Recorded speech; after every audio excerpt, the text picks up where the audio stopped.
what does a middle manager, call it a director wanting to be a VP, everybody's got different terminology, but like, what does a middle manager in your company do to take it to the next level?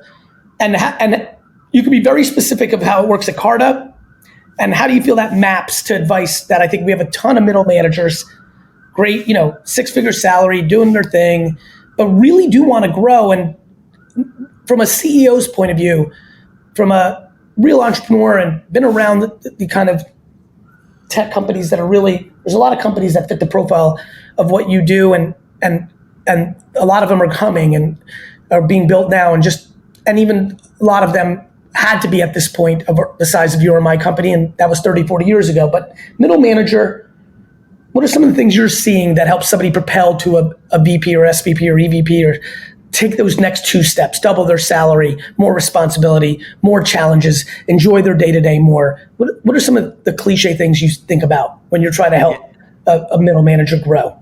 Yeah, I was when I was 18, I enlisted in the Marines, and I went through kind of officer candidate school in college and all that. And somebody said to me, he goes, the difference between military life and civilian life is in the military you're judged by the worst thing you did, and in the civilian life you're judged by the best thing you did.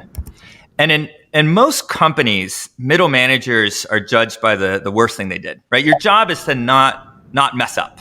Right. And to like do the right thing and be popular and liked and, all that kind of stuff, and not piss off your boss and, not have any dings.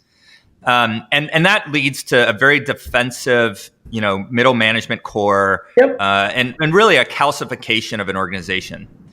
I hope at Carta, we're a company where we measure middle managers on the best things they've done.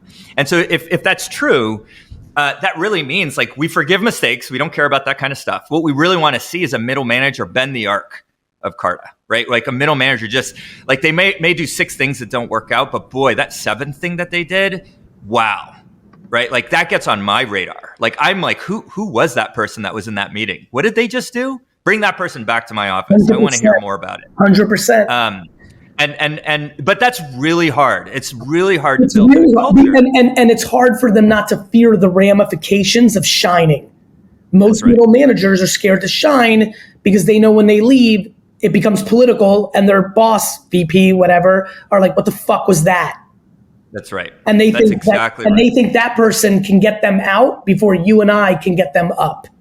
That's right. It's threatening. Right, because their boss is like, one, if my if my manager, that works for me, makes a mistake, that's a reflection on me. So I'm going to punish that. And then if they actually do something amazing, right, what does that make me look like? Like they're better than I am. And so that's why middle management is such I would almost describe it. It's like the oppressed, middle class of organizations, and creating a dynamic middle management core, I think, is one of the biggest challenges of running a growing organization. I couldn't agree more.